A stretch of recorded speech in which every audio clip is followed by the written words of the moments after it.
with the Pledge of Allegiance. Thank you. I pledge allegiance I pledge allegiance to the flag of the United States of America and to the republic for which it stands, one nation, under God, indivisible, with liberty and justice for all.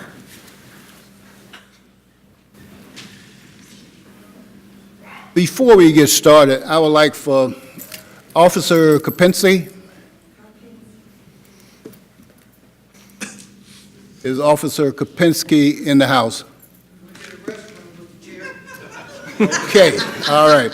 Well, with that, I will now recognize Mr. Fakasi for a moment of the dedication here. Could we have a moment of silence, please?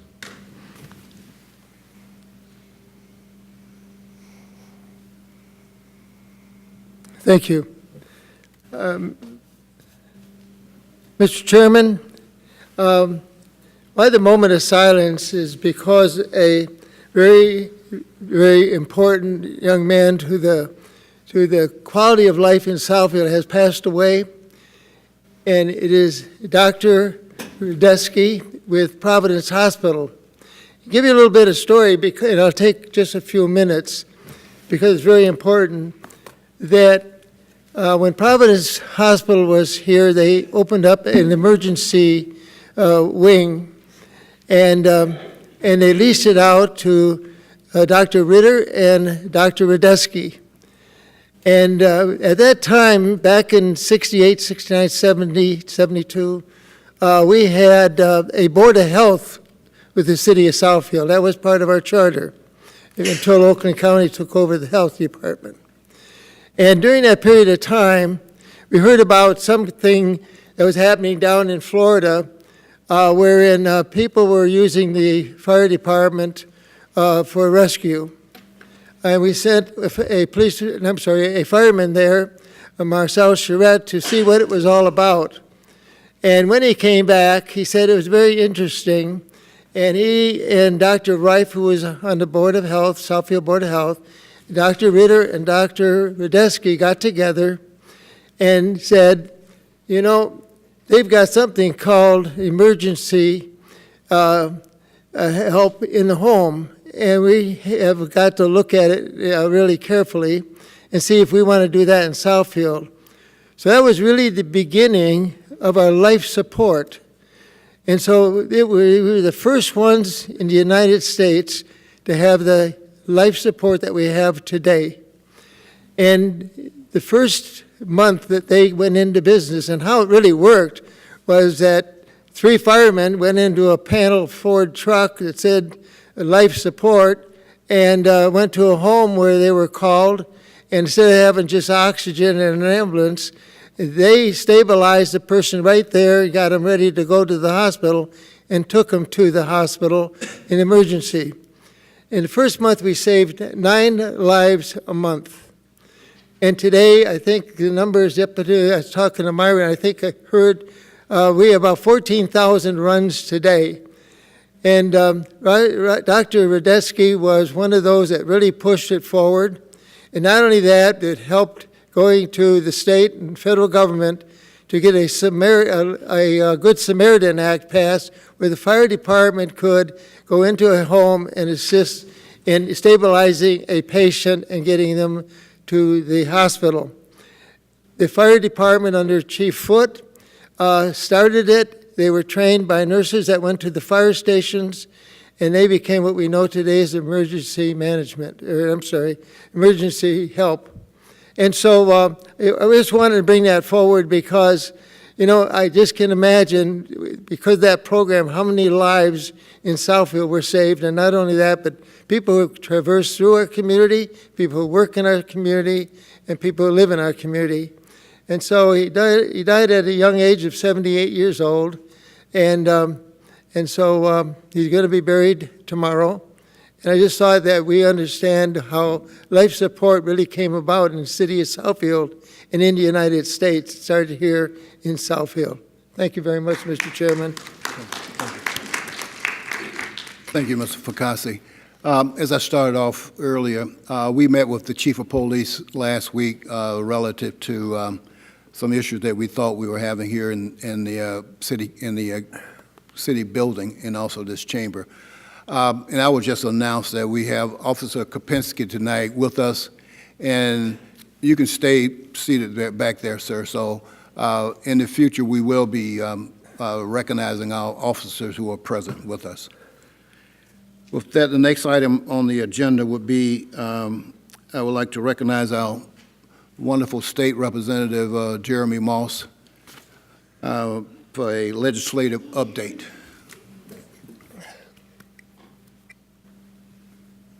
Thank you, Council President and Council and Mayor, Madam Clerk and Administration. I just wanted to provide an opportunity on some of the items that we've been working on in Lansing on behalf of the citizens of Southfield and the things that are going on and how it impacts us back home. I am in my second term serving this district and am the House Democratic Whip, which puts me in the leadership team. And House Democrats earlier this year unveiled our 2018 legislative priorities for the remainder of this year, and we have introduced several bills around our legislative priorities that I'd like to talk about just briefly and how it will impact the Southfield resident who's watching in the audience and living in our community. The four major initiatives that we are launching this year are: number one, building an economy that works for everyone. That includes increased training for workers to learn 21st century skills that they need for the good paying jobs that they want, putting Michigan workers and companies first, supporting these small neighborhood businesses that fuel our local economies, and fighting for a better deal on taxes that ensures that everyone pays their fair share. The second major initiative that we're pushing forward is making health care affordable.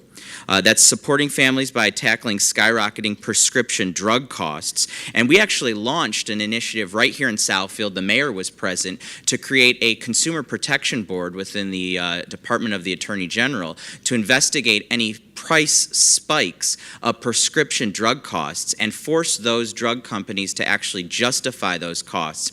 And if they don't have a justification, they'd pay a penalty every single day that they don't report to the state.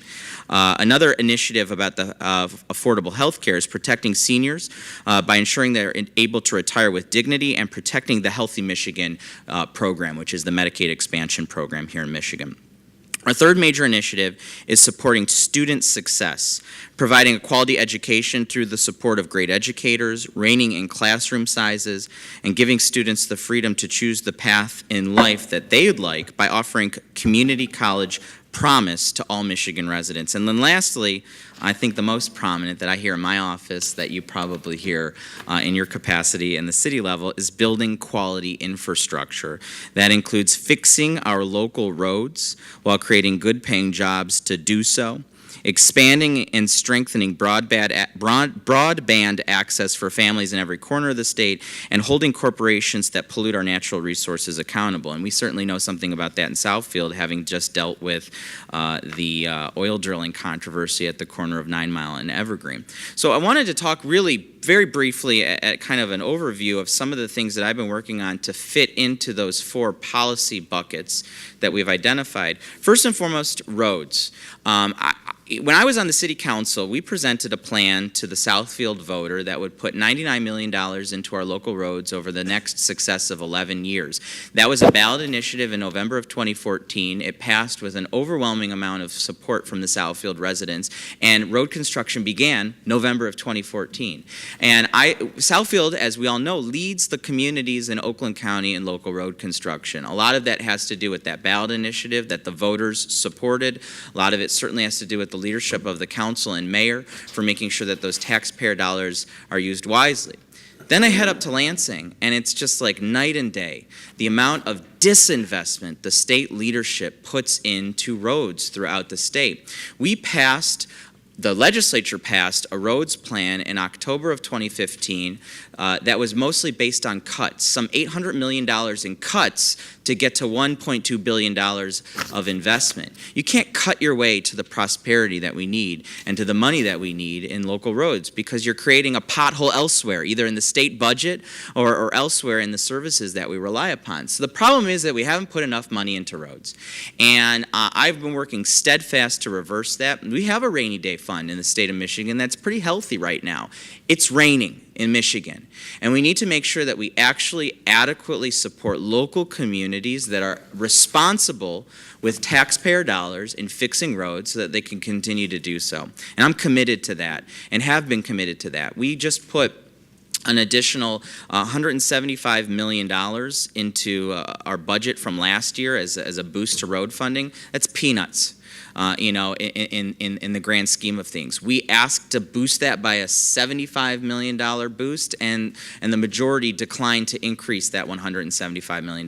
It's as frustrating to me driving over the same pothole every day in our community as it is to any of our residents here. So I'm committed to adequate funding, and that's a policy priority of that we're working on. Another policy priority is lowering our auto insurance rates here in Michigan. And we have seen just an abuse from the Michigan Catastrophic Claims Association in continuing to jack up our rates year after year. So we introduced a plan called the Fair and Affordable Plan. You can go to fairandaffordable.com to review it. It talks about bringing fairness to insurance rates by prohibiting non-driving factors like credit score, gender, occupation, and education level from being used to determine auto insurance rates, bringing transparency to the Michigan Catastrophic Claims Association by making sure that they independently and publicly verify the appropriateness of its assessments, and so that they're subjected to the Freedom of Information Act and the Open Records Act, and cracking down on fraud, both on the end of claimants, providers, and insurance companies who knowingly deny legitimate claims. So in terms of infrastructure, I think that's all something that we're all hearing about from our constituents, because we all suffer through the same problems as anybody else in this community suffers from. The second area, the education area, at one point, as we know, 2/3 of Oakland County's charter schools were in the city of Southfield. So this council, this community has seen everything from all ends in managing the charter schools in our community. We're just trying to bring some parity to the charter schools in our community and to our traditional public schools. So I have pushed and pushed and pushed so that our charter schools are held to the same transparency as they spend our tax dollars that our public school boards are held to. Right now, charter schools essentially can farm out all of their financial oversight to education management organizations, and those education management organizations aren't subjected to the Freedom of Information Act. Where this is a problem happened right here in Southfield with Taylor International Academy last school year, closing its doors because they ran out of money about 3 weeks before the school year ended. And it put Southfield families that attended that schools in a really bad situation. And we have no access. I still don't have any access to figure out where was the financial mismanagement, because they're not subjected to any state audits, any public viewing of those financial forms. So we introduced the School FACT Act. FACT we put as an acronym for Freedom, Accountability, Choice, and Transparency, to remedy that and bring some accountability to the charters in our community and throughout the state. And so those bills that we introduced would manage some of those problems that we've seen in this community. I know when I was on council, there were charter schools opening up in neighborhoods, disrupting neighborhood cohesion, going on neighborhood roads that couldn't even handle the capacity of pickup and drop-off. And we had our city attorney talk about everything that we could do. And on the local level, the options are limited.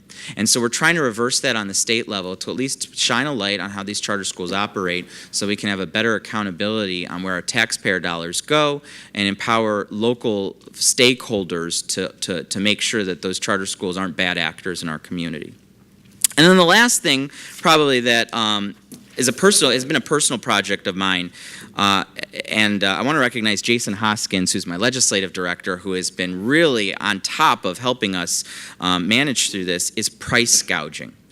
When I was growing up, it didn't really sleet ice on April 15th.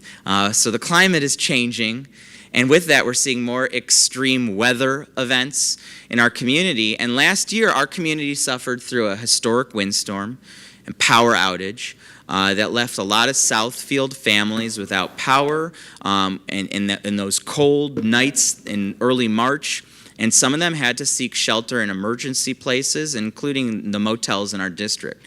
And I got a call from our district that one of those motels that traditionally would charge $59 a night was charging $400 a night during that snowstorm, that windstorm that took out the power of a lot of Southfield residents and taking advantage of human misery.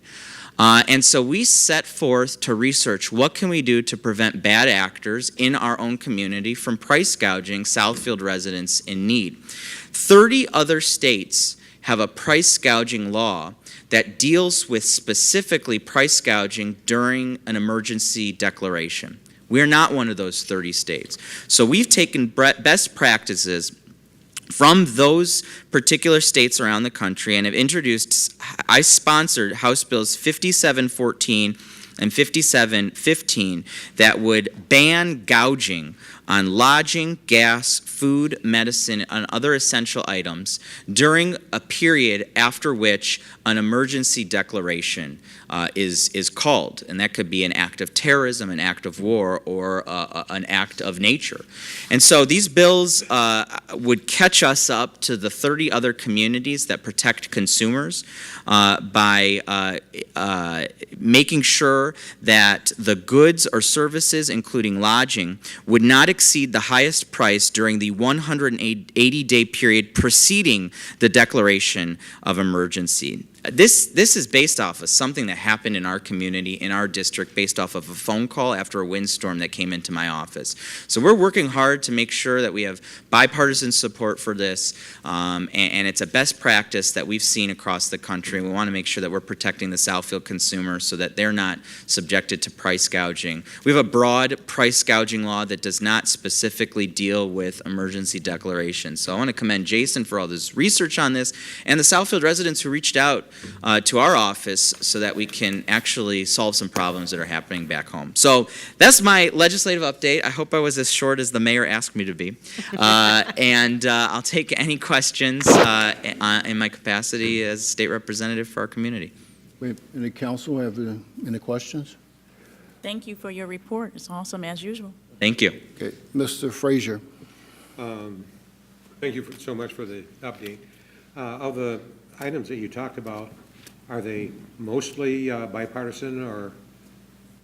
So in specific, this fair and affordable package has 41 co-sponsors on it, Republicans and Democrats. It's about a 10 to 13 bill package that we are offering as a solution to finally lower our auto insurance rates here in the state of Michigan, which are extraordinarily high, some of the highest in the country. So that is a bipartisan effort.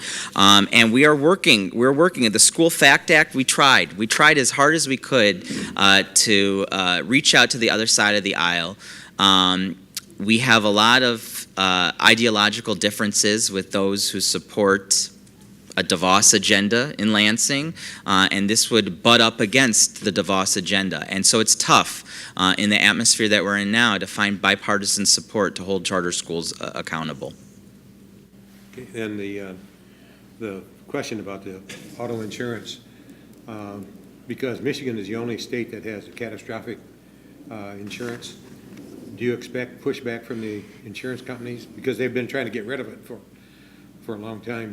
Yeah, we've seen a lot. We've already experienced a lot of pushback from them. But you know, my priorities lie with accident victims, and then everything else falls from there. And I think that when victims are in an accident, which doesn't discriminate, there's no pre-existing condition. It could, God forbid, happen to any one of us. We want to make sure that our medical care is taken care of. The biggest issue that we've seen are bad practices, including discriminatory practices and like redlining, where certain zip codes are targeted to have increased rates based on non-driving factors. So that's probably been at the heart of our legislation.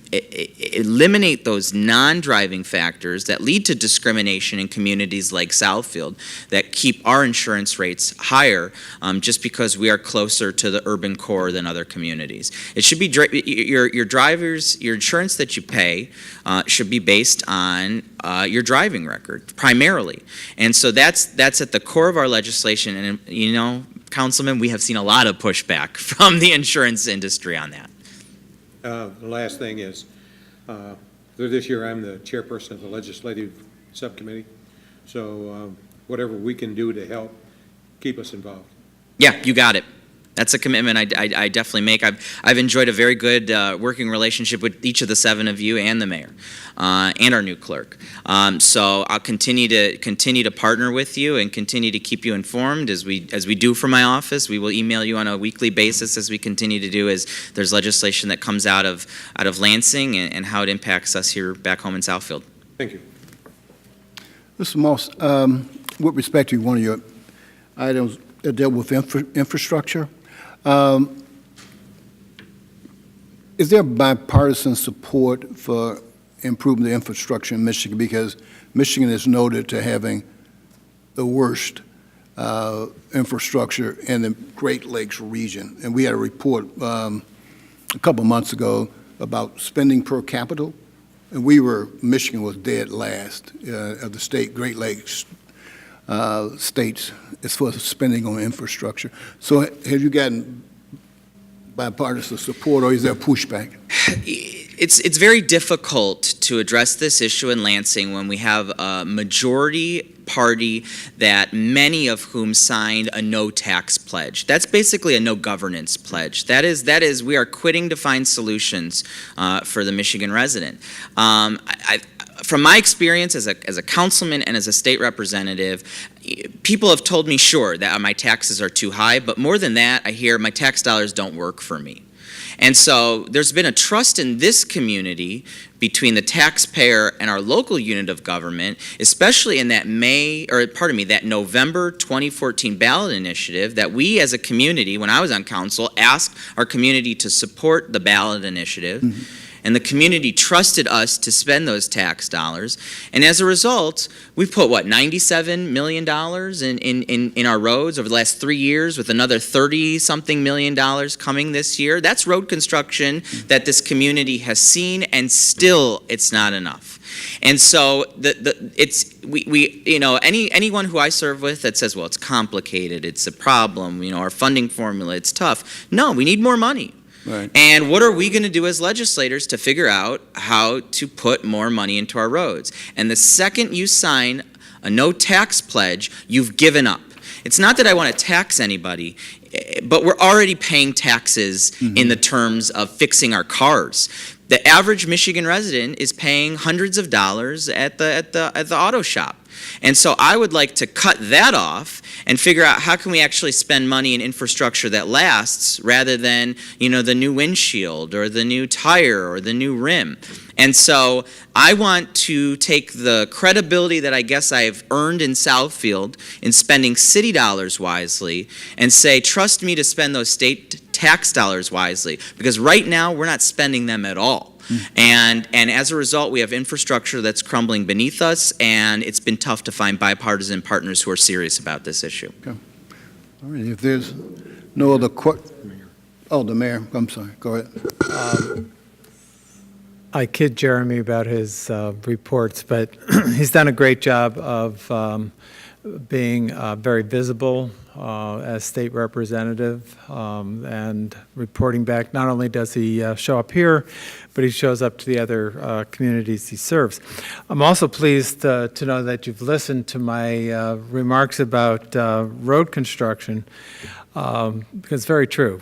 97 million the last 3 years, 30.35 million this year, and we will still have potholes. And earlier this evening, we were talking about the county roads and the condition of those in Southfield, and I have to write in on this again, but 8 Mile, 10 Mile, 12 Mile, Greenfield, Southfield, Lasher, Telegraph are not our roads, and yet we have to contribute to them, and that's part of the problem. If they're delegated to the Oakland County Road Commission to maintain, and the road commission has the same problem as well, because the money is ultimately coming from the state.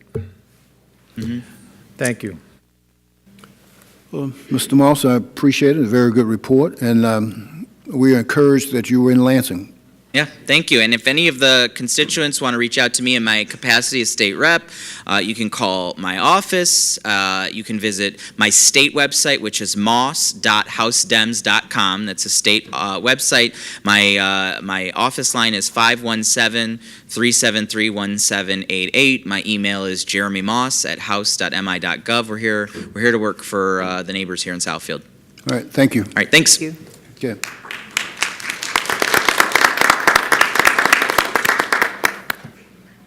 The next item on our agenda would be appointments. We have several. I think the first one up is the appointment of the magistrate. And Judge Johnson?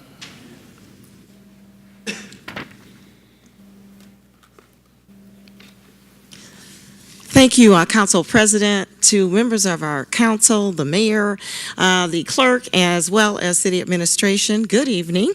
Good evening. It's really my pleasure to be here on this awesome occasion to request on behalf of the judges of the 46th District Court, along with my court administrator, Ms.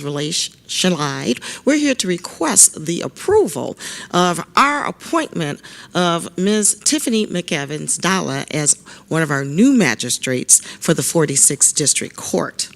As you know, but perhaps many of our residents don't know, that the law, which is Michigan Compiled Law 600.8501, does require certain minimal things to occur in order for a magistrate to serve. First of all, the magistrate has to be a registered elector of the district, and we have certainly qualified Ms. McEvans-Dalla, and she passes that test in flying colors, as she has lived in our district for about 45 years and has been a registered voter ever since she's been able to do so.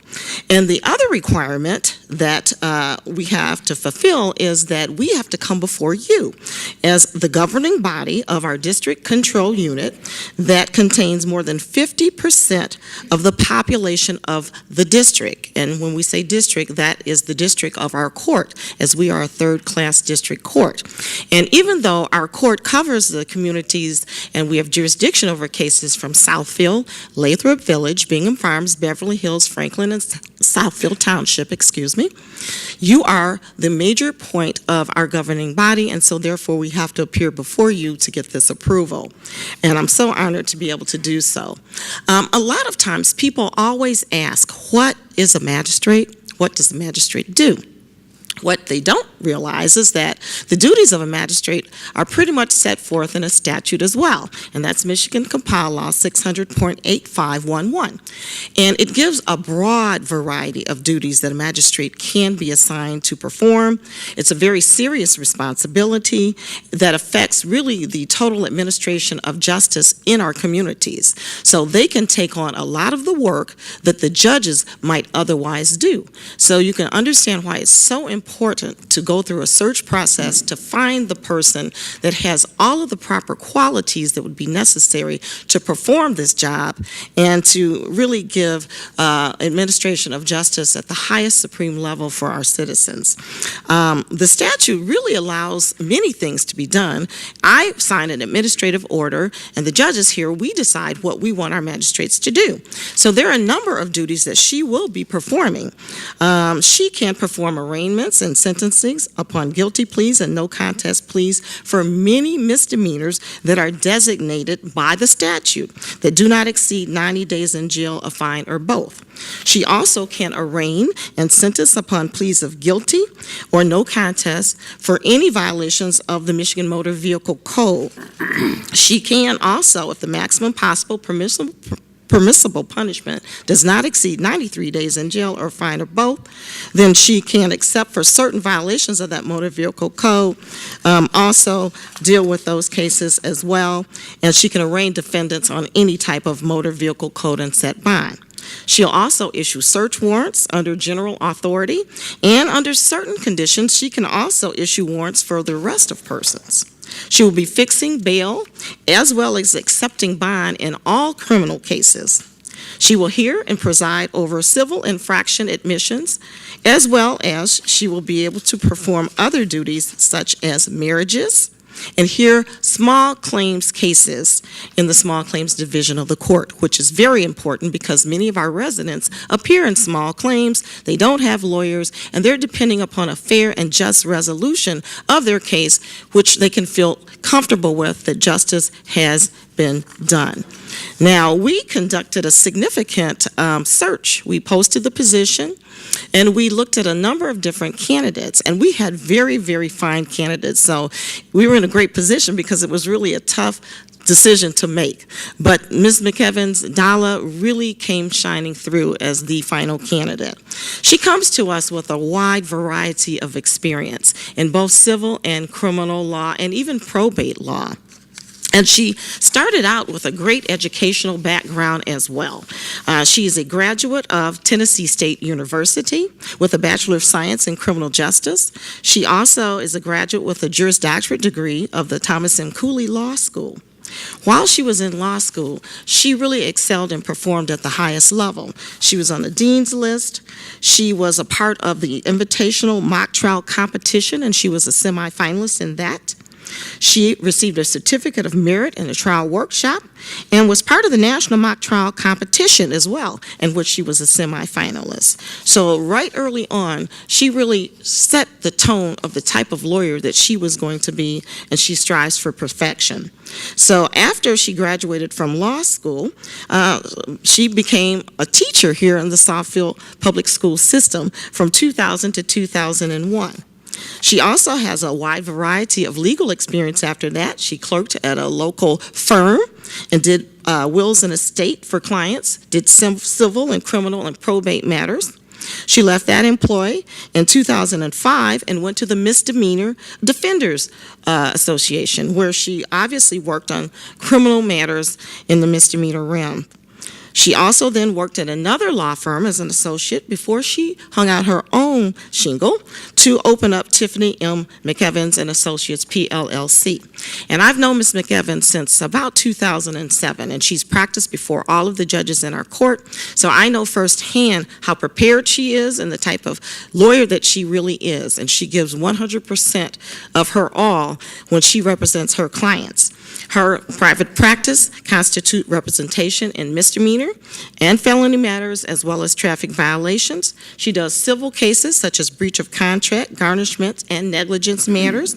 She has done various business transactional filings for clients, such as, IRS and state corporation filings. She works in the family law area as well. And of course, she does probate and divorce cases and child custody matters as well. She is a managing partner of her firm, so therefore she has a lot of administrative experience as well.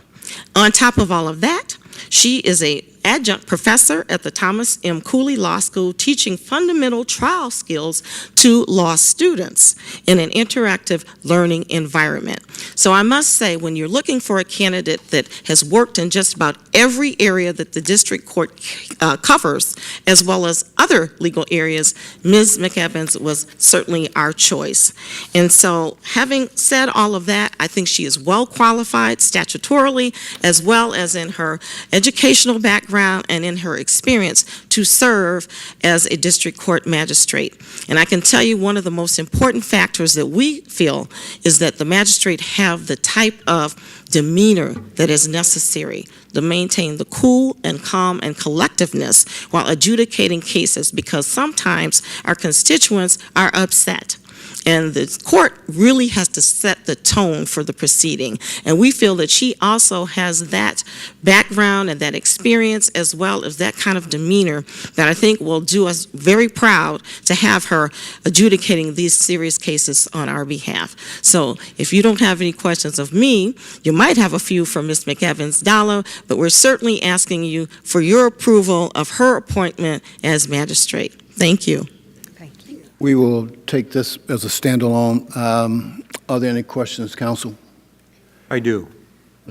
As a magistrate, will she have to give up her adjunct professorship or her business No, she will not have to give up either. She can work, and our magistrates frequently have in the past worked in their own legal practices. The only stipulation is that they cannot appear in our court before us on any matters that relate to anything out of this 46th District Court. So she will not be practicing in our court, but she can maintain as large a practice as she would like as long as there's no conflicts. Okay, thank you.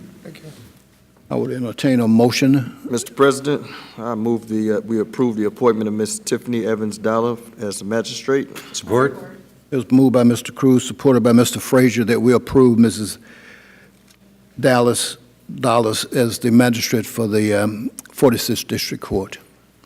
All Thank in you so favor? much. Opposed? Approved. Thank you. Thank All you. right. You're welcome. She'll be getting to work probably tomorrow. Thank you so much. Sworn in. She needs to make the walk of shame. Ms. Dollar, we typically have the new appointees and reappointments to come by and shake our hand.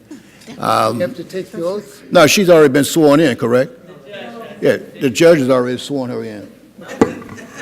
She needs to walk of shame. One of the stipulations is that I could not swear her in until you all approved her. So she will be getting sworn in tomorrow so that she can begin her studies. She'll have to get a package of information from the Okay. State Court Administrative Office, Okay. do a ride along with our police officers, and otherwise come up to speed so that she can serve. So she'll be in a training mode. Okay, that was my understanding. Thank you. Small, Right. small case. That's why I looked at that. Yeah. Get ready to jump to that one, thanks. I want to be the bad guy. Yeah. You're pushing me around for it. Yeah, you do. You seen her, right? No, I didn't see nothing. I didn't see anything. Congratulations. Welcome aboard. Congratulations. No, his face. You can't do anything. Congratulations. All right, keep up the good work. That's your baby down here? It is. Come on up. Come here.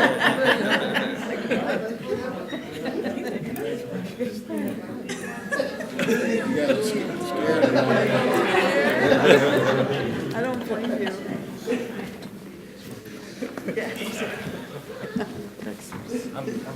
You seen Man, Ken, you please, just got scared. help us out. All right, we have additional appointments, and I think the bulk of these appointments are council appointments, and so Mr. Mandelbaum will be handling those.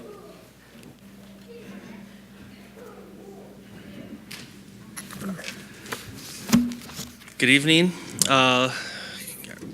Councilman Frazier and Councilwoman Morris and I recently met, interviewed several applicants for different boards and commissions, and I've seen several already here. If you are here, when I call you up, please come up to the podium.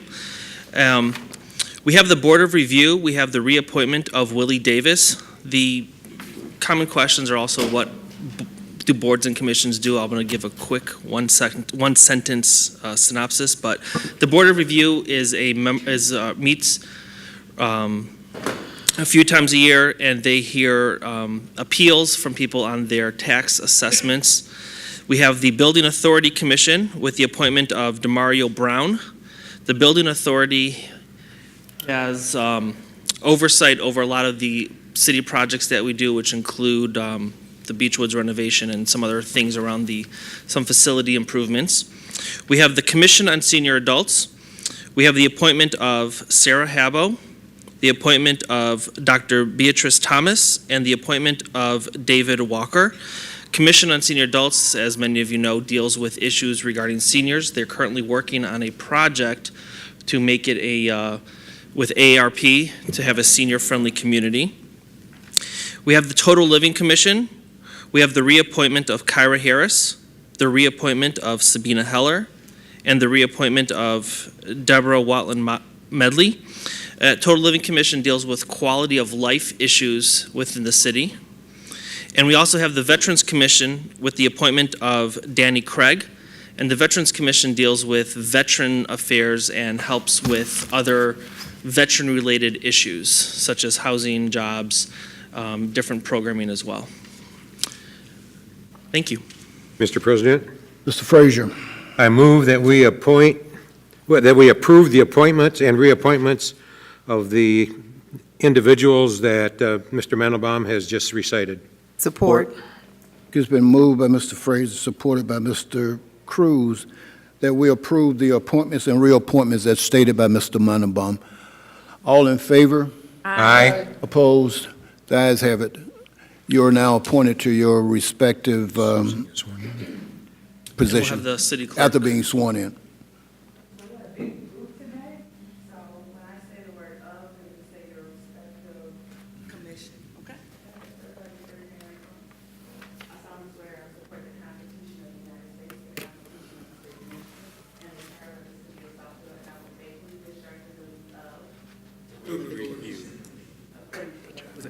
That was great.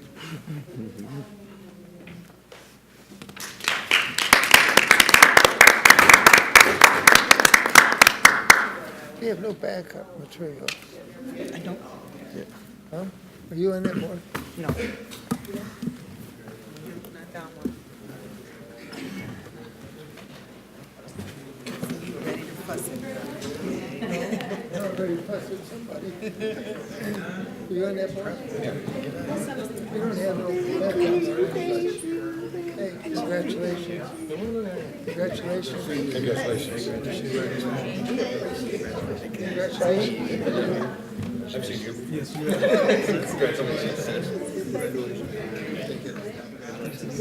Why, what are you doing here?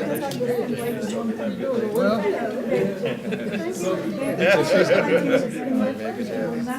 take her with you. Well, you'd have lost.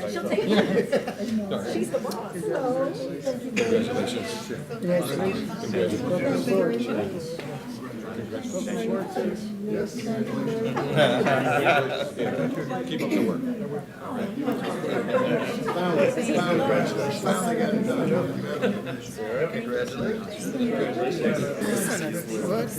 Yeah, we did. We had it in our package. It was in our package. No, I just looked. I just looked. No, I don't. Oh, Nothing. I got the whole package here.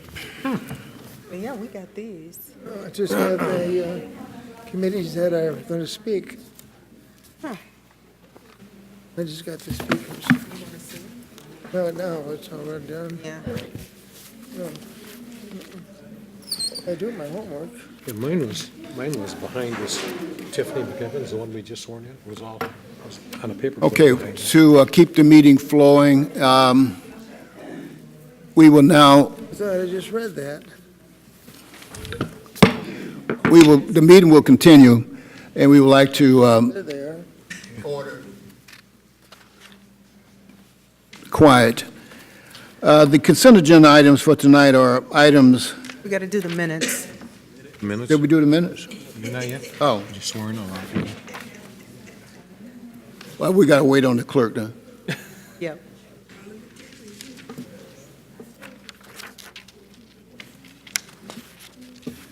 Trying to get you guys out of here earlier.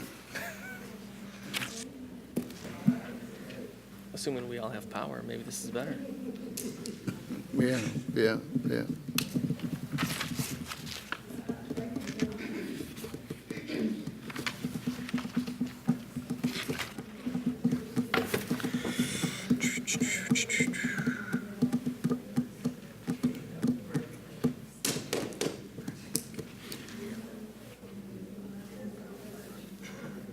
Yeah, I've been trying to get on the Veterans Commission for.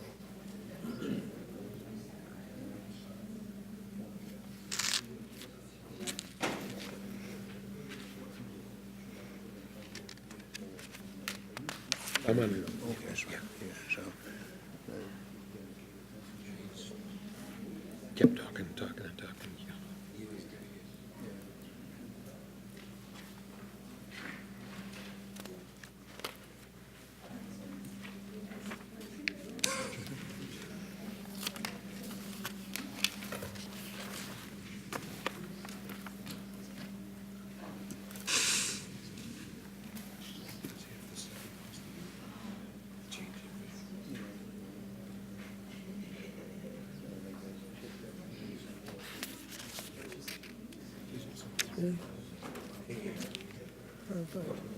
Only have 5.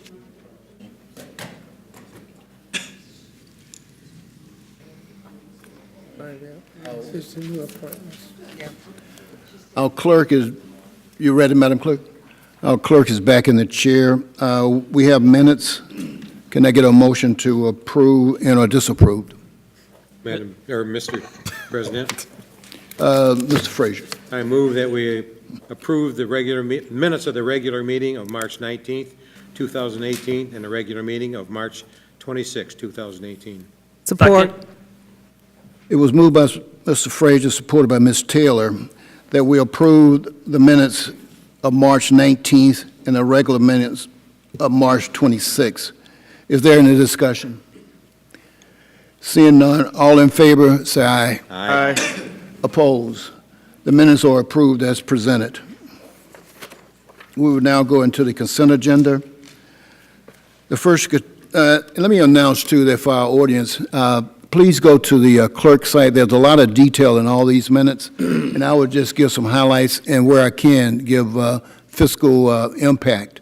So this is pretty much just to give you an overview, but please go to the clerk site and look under the council minutes, meeting agenda, and you can see all the details that are there.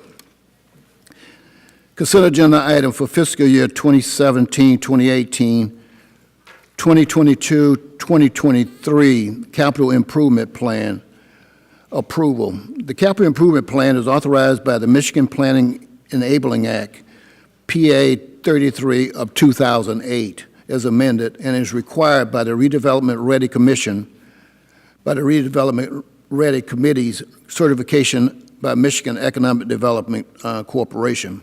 One of the most important purposes of the planning is to anticipate the needs of a community for future public facility improvement and to provide a stable base from which to work to achieve these needs. This is a function of the capital improvement plan, which can help the city of Southfield develop and implement a long-range policy for physical development. It is recommended by the Planning Department that we approve this consent agenda item tonight. Consent agenda item B, the approving of parking license agreement with Providence Hospital. Providence Hospital has requested the right to temporarily use approximately 2.7 acres of vacant Northfield parking lot for purpose of providing additional parking capacity for the hospital operation. The fiscal impact of this will be the license agreement will generate $1,000 per month in revenue to the city, which is equivalent to $12,000 for the entire year. And this is an agreement with our partnership that we have with Providence and the redevelopment of Northland.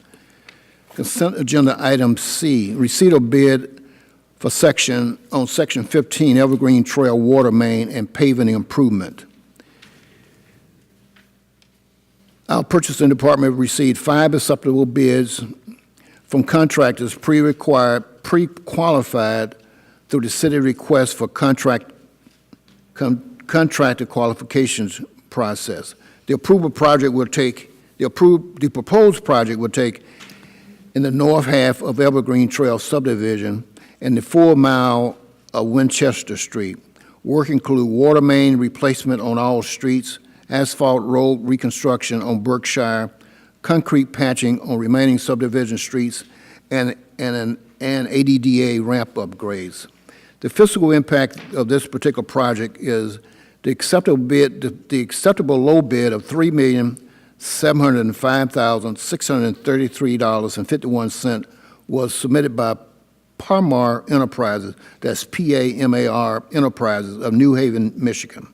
The total cost of the project, including engineering, inspection, testing, and contingencies, will be $4,796,196, and funds are provided by the Road Bond Construction Fund.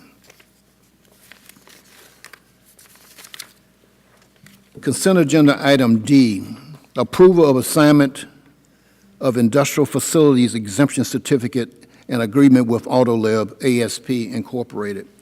On September 25, 2017, Southfield City Council approved a request for Autolib ASP Incorporated to receive a real property tax exemption as provided under Michigan Public Act 198 as amended to facilitate construction of their new headquarters. Autolib has now requested the city to approve an assignment of the industrial facilities exemption certificate and agreement to Veomeer based on Autolib's recent separation of its business operation into two independent publicly traded companies as follows. Veomeer, that is VEONEER, and also Autolib Incorporated. All terms and conditions of the license agreement will remain in effect and will become an obligation of Veomeer following the assignment. Consent agenda item E, a resolution designating a street administrator to represent the city of Southfield in transaction with the Michigan Department of Transportation. State law requires that we designate a street administrator to handle transactions between the city and the Michigan Department of Transportation. It is recommended that this resolution designated Ms. Lee Schultz as the City of Southfield Street Administrator and is provided to the City Council for consideration. Lee Schultz is our city engineer. Consent agenda item F, approve an interagency agreement with the Alliance of Rouge Communities Great Lakes Restoration Initiative grant, restoring tree canopy in the Rouge River AOC. The Department of Public Works is seeking approval for the City of Southfield to enter into an interagency agreement with the Alliance of Rouge Communications to benefit from a tree planting grant in the Rouge River watershed. The fiscal impact of this particular project is the Alliance of Rouge Communities grant totals $100,000 for the entire watershed. Trees purchased with these funds will be distributed to Wayne County and 19 communities within the Rouge River watershed. The Southfield portion of the grant is 85 trees. The City of Southfield will be responsible for planting all trees as local match for the grant within the fiscal year 2017-2018 and 2018-2019. A total of $10,625 will be awarded for 85 trees at $100 per tree, $125 per tree.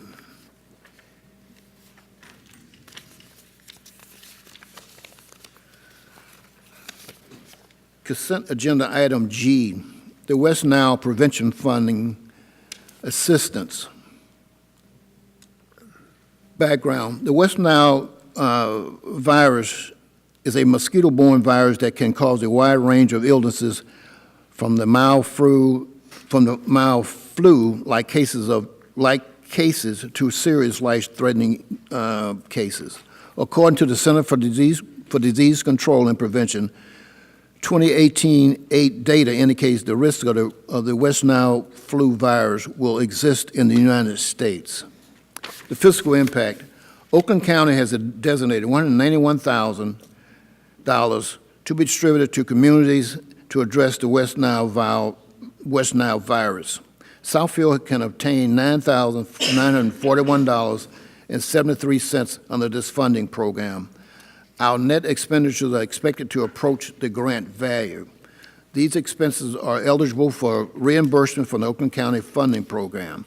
It is recommended that this office respectfully request this humble body of the council to approve this request.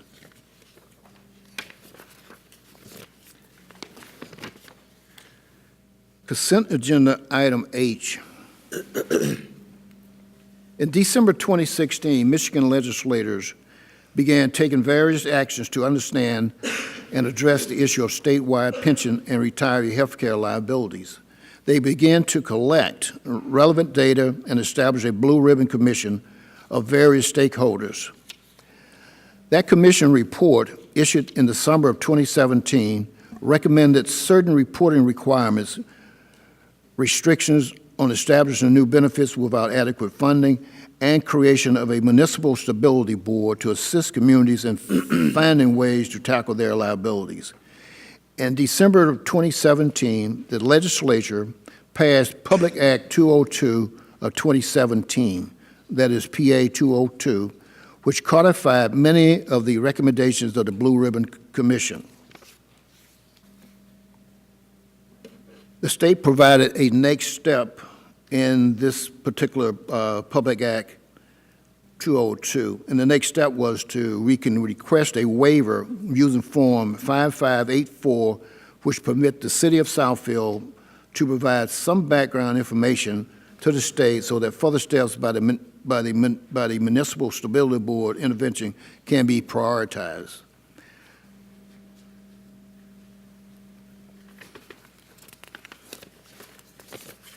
Consent agenda item I, authorization to apply for Oakland County 2018 Local Road Improvement Matching Fund Pilot Program.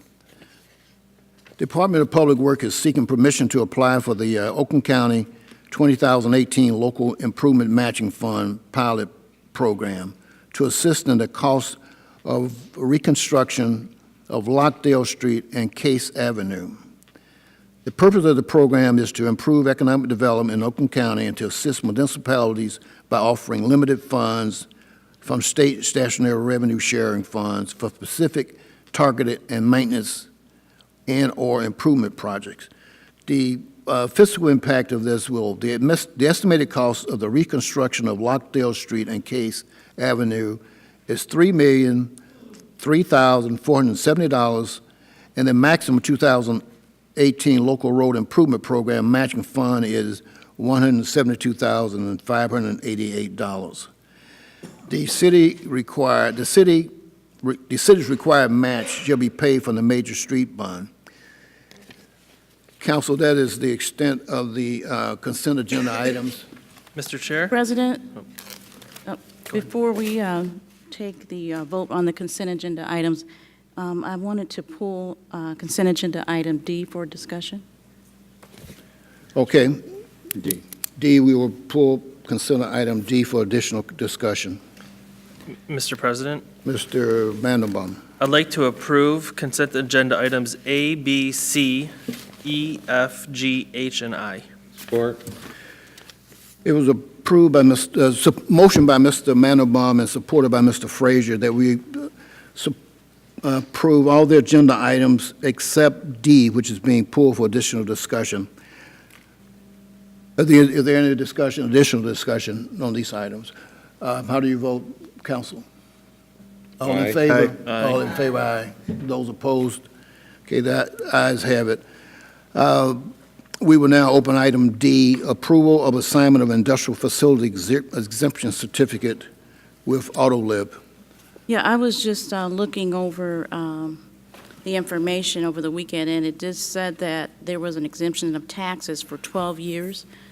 And I know it's been customary practice for us to approve a 5-year on tax exemption, so I wondered why the 12-year was here. I guess that decision was made when they approved the tax exempt, but we can get additional discussion on it if there's any additional history. That it was approved when Autolib came to us.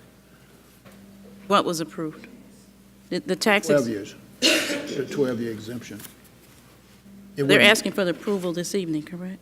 No, they're changing they're changing from Autolib to Veoneer. They're just changing the contract. I understand that, but I'm talking about the exemption for the taxes. This is 12 years. This is longer than what we usually grant. Right, but I'm going to probably refer to the lawyer or any other staff, but when Autolib came on board, the 12 years was approved at that point in time, and there was discussion dealing with it, whether or not to do that or something else. But the intent today was to just transfer that right over to Veoneer. But go ahead, Mr. Zorn. all the company has done here is they've changed their name. Right. They're now operating under a different name. I understand that, but I wasn't aware that a 12-year tax exempt status had been given to them. That's what we had approved at the time. When was that? I would have to pull that file. September 25th, last year. Yeah. Yeah. Mr. Mandelbaum? I think there's a difference when we do the 5-year versus the 12-year. I believe that the 5-year was more of the rehabilitation help and tax abatements that we do versus this, which was a brand-new $32 million building where we're giving them the exemption. I can't pull it up quick enough yet, but it was a different tax financing mechanism than our normal 5-year exemption. Okay. And I think I recall too the chart that when our economic development person, when this came aboard, if the development or the project was up of certain millions of dollars, this was agreeable to the state that we could grant the 12 years. And that investment they were making, that X millions of dollars, allowed that level of exemption. If it was approved by council, we could go up to 12 years. And that's understandable. I just didn't recall that. Okay. This is a significant capital investment, so that's understandable. Okay. Thank you. Okay, no problem. Good. If I may, Mr. Chairman, and I apologize, I don't have the full file in front of me, but there was, if I recall correctly, a net to the city of about $250,000 a year in taxes. The abatement in question, it was a 198 where they will be paying 50% of the taxes, and we can provide a summary. The action tonight before you does not change any of the amounts or the terms. It just simply recognizes that the company has a new name. So. Right, okay. Got it. I think, Ms. Morris, it was a good question, and I think it was explained at that particular time. That was the decision made by council. Okay, we now have item D back on the floor. Mr. President, Mr. Cruz. I'd like to move approval of consent agenda item D. Support? All right, motion by Mr. Cruz, second by Mrs. Morris, that we approve consent agenda item D. All in favor? Aye. Opposed? Okay, consent agenda item D is approved. We will now have communications. Ms. Pamela Gerald.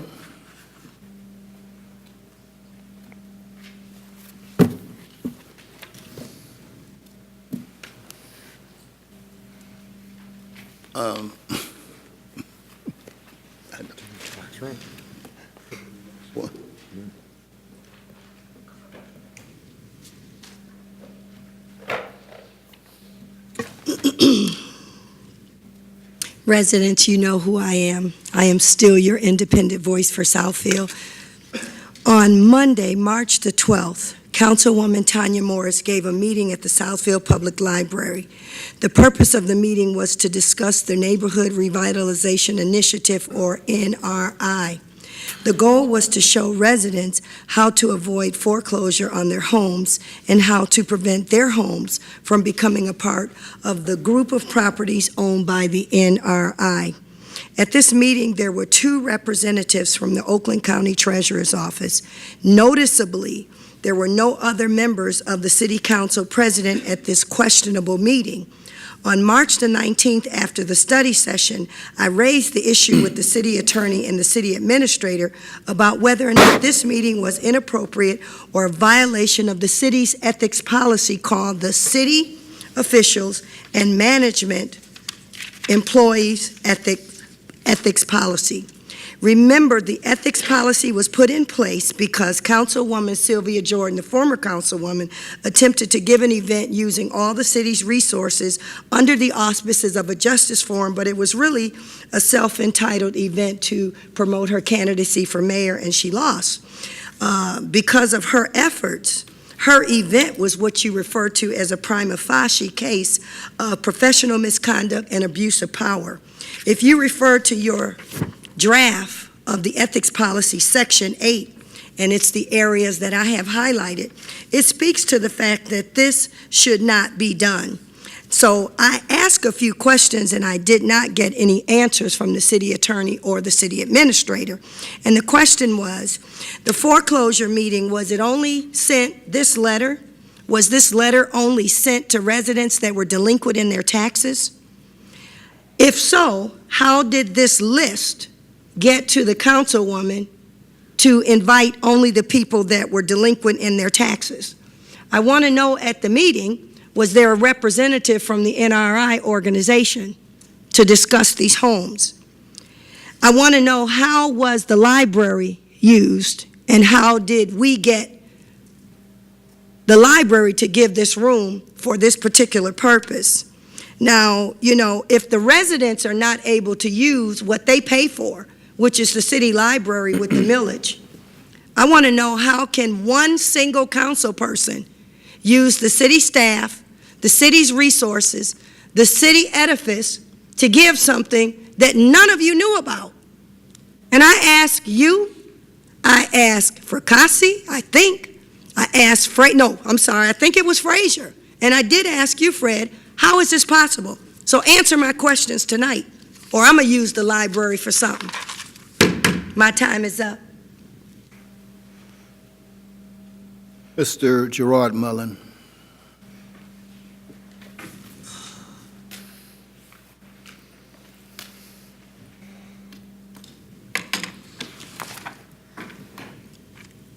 Good evening. Good evening. Good evening. My name is Gerard Mullen, Southfield Citizens Oversight Committee, Post Office Box 155, Southfield, Michigan 48037. Tonight, I'd like to talk about Section 11.22. Section 11.22 in the Southfield City Charter. 11.22 is entitled Employee Retirement Board, also known as the CERS Board. The CERS Board is made up of 7 members, in which, quote, 3 of the members shall be the same members that serve on the Civil Service Commission, unquote. In other words, all 3 members of the Civil Service Commission are ex officio members of the CERS Board. Sad to say, not all 3 current members of the Civil Service Commission are currently members of the CERS Board, in violation of Section 11.22. Only 1 member is a member of the CERS Board, the 2nd member is an alternate on the CERS Board, and the 3rd civil service member is not on the CERS Board at all, in clear violation of Section 11.22. This can easily be checked out in the Southfield City Calendar, in the 2018 Southfield City Calendar. I refer you to the Boards and Commissions page, page 3. Why do screw-ups like this happen here at Southfield? Well, it seems that you folks here on this council are not that keen on enforcing Section 11.22 of the City Charter or any other section of the City Charter. For example, take Section 6.1, which states that the Southfield City Administrator must be a Southfield resident. Yes, a Southfield resident. Makes perfect sense to me, but instead you folks here on this council look the other way and allow the City Administrator to live not in Southfield, but far, far, far away in Taylor, Michigan. My time is now running out, so I will be signing off for now. This has been part 3 on the Civil Service Commission. 2 weeks from tonight, on April 30th, I will be presenting part 4, the final episode, so stay tuned. As Patti LaBelle would say, the best is yet to come. Thank you. Thank you. Next person to be recognized will be Mr. Harold Hill.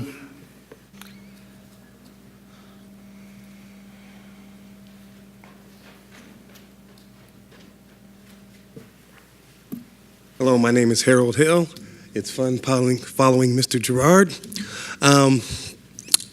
22300 Seminole Street, Southfield, Michigan, 48033. I was initially going to talk about the implementation of the Robert's Rules of Order.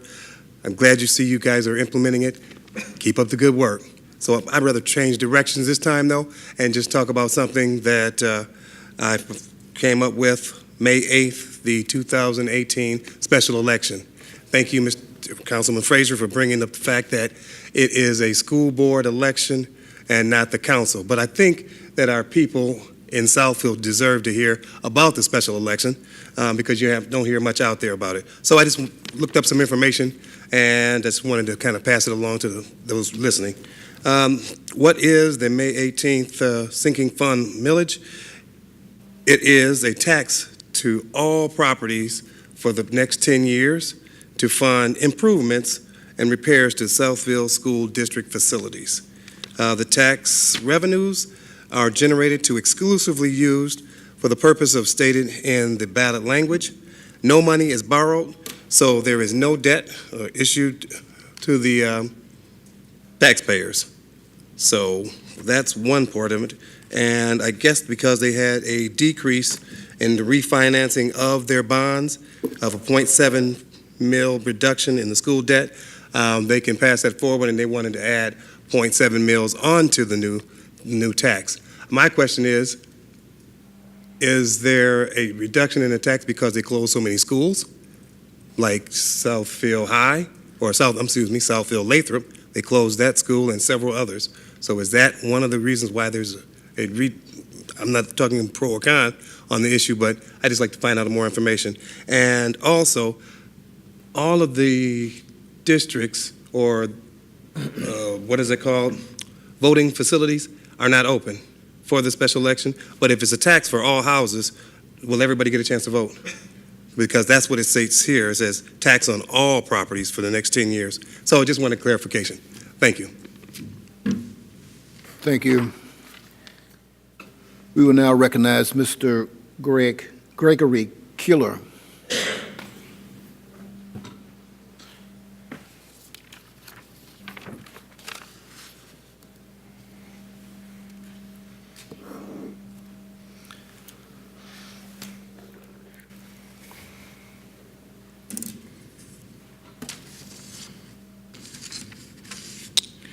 Greg Keeler, Southfield, Michigan.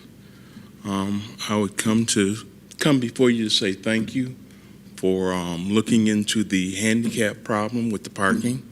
Thank you, Lenny Taylor, for going in further than looking at the spaces that were not handicap accessible. Thank you, Mayor, for then looking in surrounding areas that weren't ADA approved or size, where they had passed ADA approved, but a handicapped person could not get in there.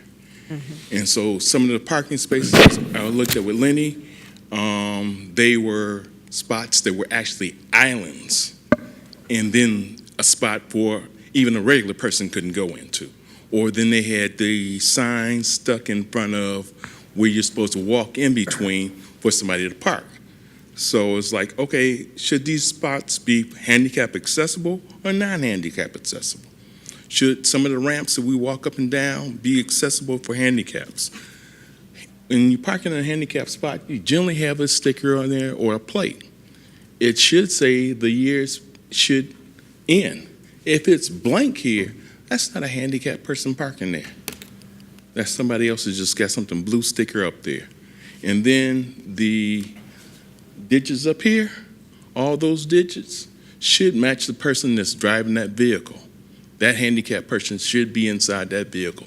It shouldn't be somebody just driving around with a handicap sticker. I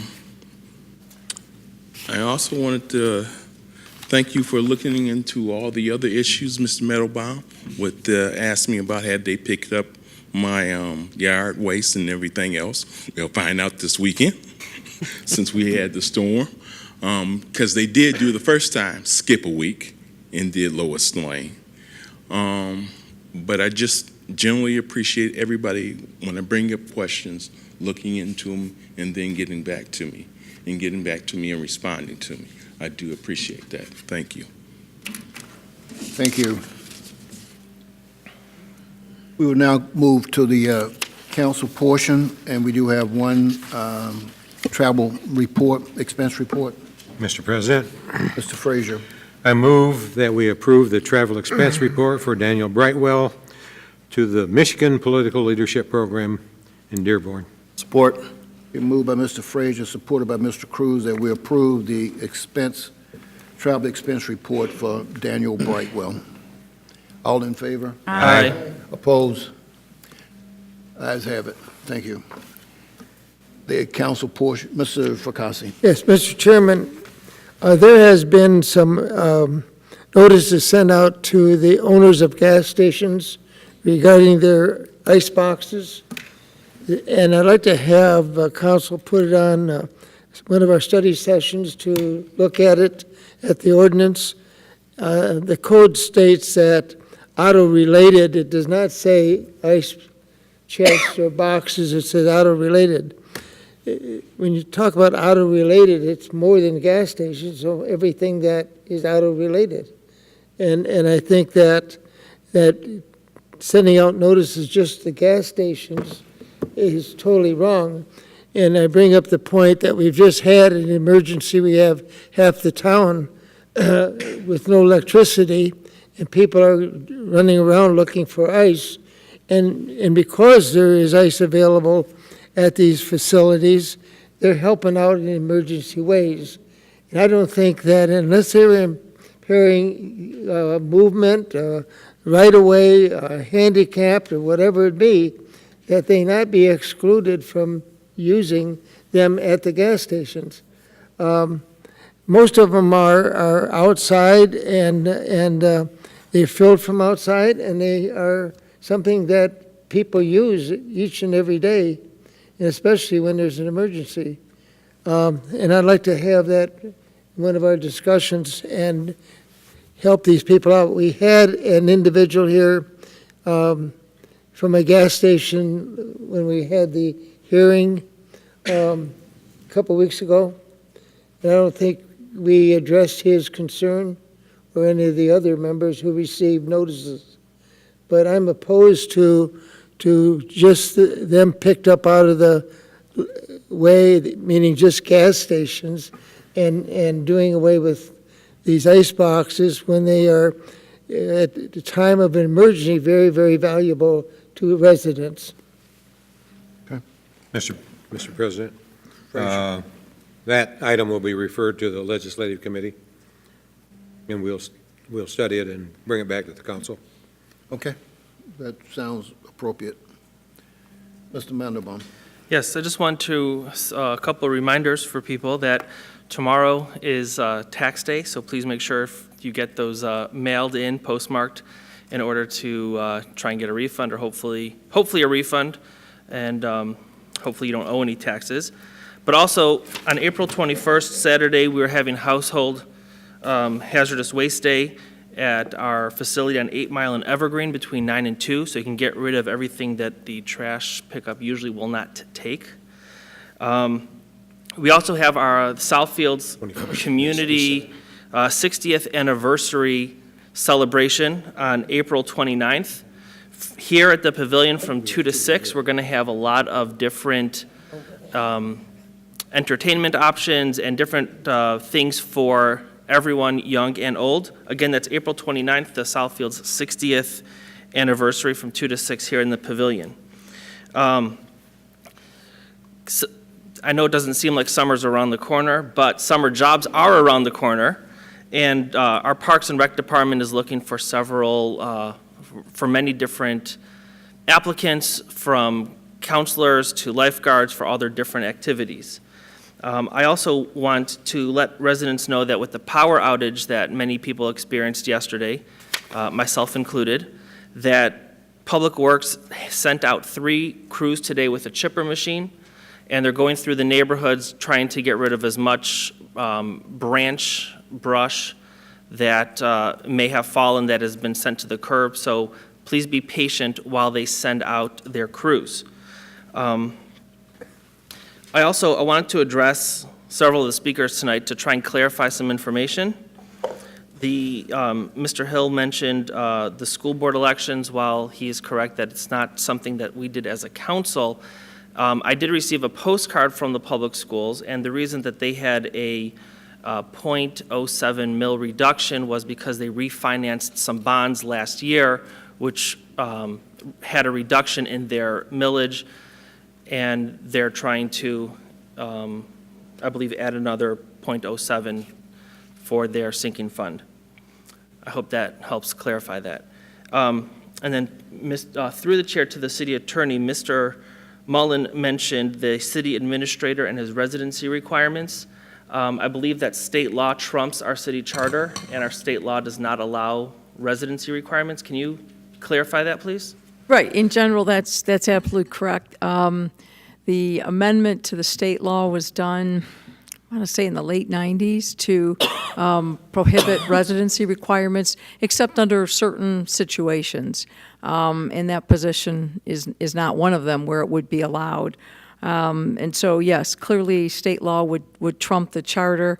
And that's true on several items that are brought up regarding the charter. And at some point, if council would like, we could go through those. And I know the legislative committee is going to be looking at the charter. But a lot of these, there was either a charter amendment that changed what's in this paper version here, or there was some change in state law that takes priority and preempts what's in our charter. So generally, those are the explanations for a lot of what's raised. But Okay, thank you. And then lastly, I wanted to address Ms. Gerald with this May 12th meeting that I guess Councilman Morris had. I'd like to know some more information. Being a member of the Southfield Housing Board, which oversees some of the NRI information, I'd like to know more about that. Yeah, the meeting was March 12th, and it was really born out of a conversation that I had with Oakland County Treasurer Andy Meisner. I believe they had already done a foreclosure prevention workshop sometime in the fall of 2017, and we talked about trying to just get more information and resources out to those individuals that were at risk for housing foreclosure. And so really it was his idea, and I just aided him in trying to get other resources there to the individuals that were at risk for foreclosure. So if I may, I guess why was the council not invited? I mean, obviously foreclosure prevention is something that's important for all of us. We don't want to see anyone go through it, but was there a reason that we were not informed of that meeting? No, it wasn't. It was just another foreclosure prevention workshop that Andy Meisner was conducting that I was partnering with him on. So I'm sure he's going to be doing more of those, and I'm sure the council is more than welcome to attend. I think, again, the last one that they had was either in October or November of 2017. So moving forward, when we have more of those, we'll definitely make sure we invite all the council. All right. So I guess my question through the chair to the city attorney is this, it was mentioned that it's a possible ethics violation, that this is something that, I know that in the past, Councilman Frazier has addressed this issue of meetings that some council members know about, some don't. I wanted to know what would be our next steps to really ensure this doesn't happen, whether or not this was done by the Oakland County Treasurer's Office, use of the public library. I think that there should be something in place. This seems to be a little bit of a reoccurring theme, if you will. well, obviously, I have no specifics in terms of what took place, and I think that's what the question originally was. The ethics policy that the council passed a few years back, did include a provision dealing with the issue of using city space or city resources. And as I recollect the discussion, it either is a city event that's held in city premises, and then that would take the collective agreement or vote of the council that it's a city event, in which case then city resources are appropriate. Or if it was an individual council person, there would either have to be some permission, or if it was a de minimis use of city property, city resources, such as I recollect, the language that was incorporated was the coffee hours, like a meeting, some kind of routine meeting with constituents. And I think that it was kind of agreed on, like quarterly, would be kind of a de minimis use of city resources for like meetings with constituents. So, how this meeting fits in on the backdrop of the ethics policy, certainly if the council wants that reviewed, certainly can do that. But that's my recollection of kind of what precipitated the ethics policy and kind of how council came to a resolution of those issues. Okay. So I look forward to a discussion. If we want to have that on the next committee of the whole to discuss how we want to move forward in handling that, because I know that there are elected officials that have coffee hours, and so we just need to have some clarity or have something written down so that there are no ethics rules violated. So another question I have through the chair is, if I heard correctly, it was part of the foreclosure prevention was discussion about the neighborhood revitalization initiative. Were there representatives there from that organization? Or were they informed that there was going to be a discussion regarding their program? No, the program was about giving resources to individuals who were at risk for losing their home. So you had people there from Step Forward, Michigan. You had people there who were from the Oakland County Treasurer's Office, giving people the opportunity to apply for payment plans. No, you did not have anyone there. It wasn't an NRI event. Was it open to the public, or was it? It was specifically for individuals that were at risk for losing their homes to foreclosure. So it wasn't a public event. How that list was obtained from the county treasurer? They sent out the invitations? I got the list from the Oakland County Treasurer, yes. And they invited the individuals? I invited the individuals. Okay. Thank you. You're welcome. Mr. Chair, I do think that we do need to have a discussion about this this issue that keeps reoccurring, because especially with a lot of moving parts, especially as relates to the NRI program with the city of Southfield, I think we need to set very clear boundaries with that, as well as having events at the library, here in the chambers, and other places. If other council members are having coffee hours, again, they're more than welcome to, but I think that every council member should be apprised of that, should know about it, because we're council members, but we act as one body. Let me address that briefly. I became aware of this on a going forward basis. I will still plan to meet with the individuals involved, and now that it has been expanded, I'm going to get with the attorney to have the appropriate meeting with all council people with respect to what is allowed and what is not allowed, and what is ethical and what is not unethical. And I became aware of this, and that it was going to be a one-on-one meeting, but I think now that it is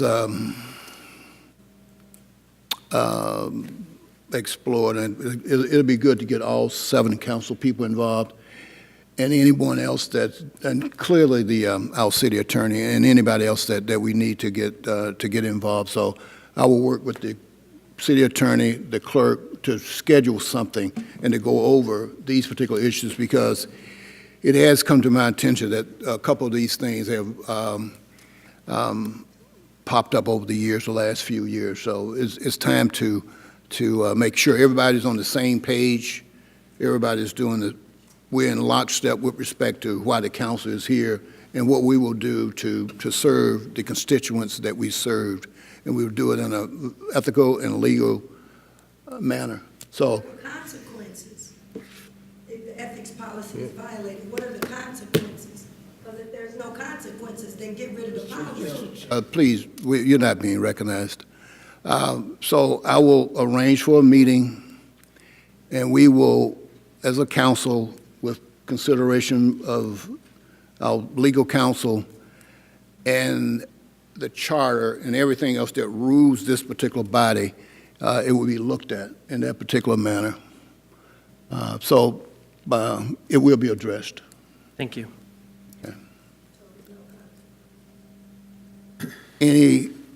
Anything else for the council portion of the meeting? Now we move on to the mayor. I just have two quick things that I wanted to mention. First of all, an annual event that we is hosted every April in the Southfield Pavilion is the Michigan Modernism Show. It's on this Friday, Saturday, and Sunday, featuring mostly mid-century items, art, and home furnishings, everything from rugs to paintings and china and so on. Friday night is the preview night. It includes entertainment, complimentary food and wine, and the admission is $75. It's a benefit for several art causes. And then in conjunction with that, but 2 weeks later will be the return of the Southfield Mid-Century Modern Architecture Tour. This is sponsored by the Southfield Historical Society and the Art Deco Society of Metropolitan Detroit. Tickets are available through me or online through the Detroit Area Art Deco Society or DetroitModernismWeek.com. This is a 2.5-hour tour around Southfield on a Sunday afternoon, May 6th, from 2 to 4:30 p.m. And it begins at Sherezetic Synagogue, and then we'll tour a couple of neighborhoods, as well as the Shriners Auditorium, the Northland Theater, the Reynolds Building, and Emmanuel Lutheran Church. And tickets are $25 and $30 on the day of the tour. And again, they can be purchased either by contacting me or going to the website of DADS, Detroit Area Art Deco Society, which is www.daads.org, or DetroitModernismWeek.com. And every year it sells out, so get your tickets early. Thank you. Okay. Administration? Yes, Mr. President. I